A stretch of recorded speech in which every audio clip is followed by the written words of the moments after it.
The basic layout is a folded double loop, and it has a tunnel. The tunnel is guarded by 3 color signal lights, green, yellow, and red.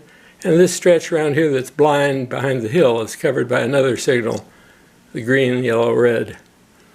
The turnout is automatically controlled, and it has a dwarf signal right here warning for the position of the points for an oncoming train coming around this way.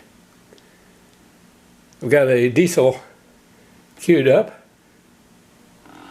Get him idling. There he goes.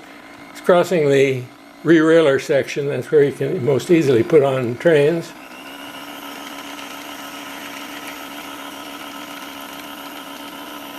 Listen to the sound change when he goes in the tunnel.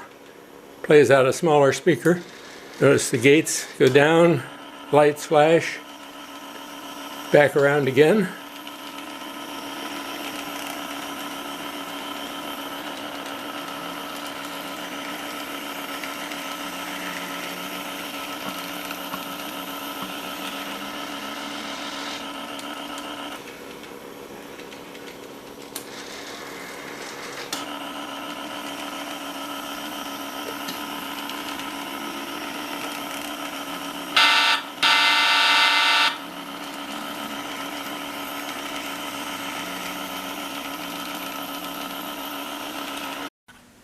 Now I'd like to demonstrate the safety siding.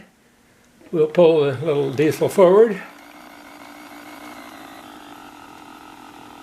throw the turnout, reverse the diesel. How about reverse? There we go.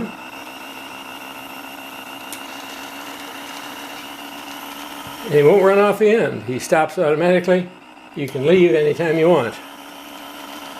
Prevents runoffs as long as it's the locomotive going in. And now to demonstrate a steam locomotive, so you'll know that sound.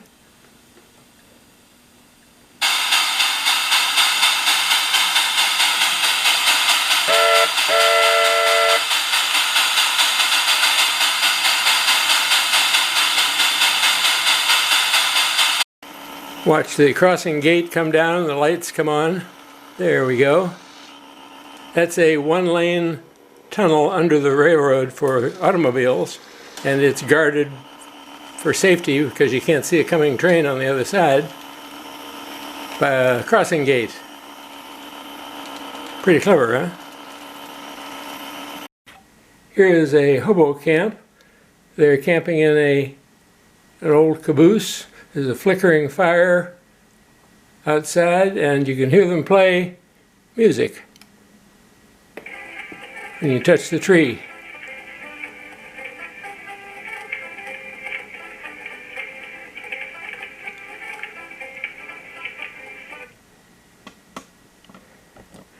And over here we have a glass company. Mr. Payne runs it. And then we have a restaurant, the Couch Tomato. Here we have a curtain company, the Drapes of Roth, and a car parked outside, a little ragtop with the top up. Must be planning on bad weather. The sound system in this is hidden. The controls are under this little building. Lift this away, it's magnetically held, and there's volume and cadence controls for the locomotive sounds.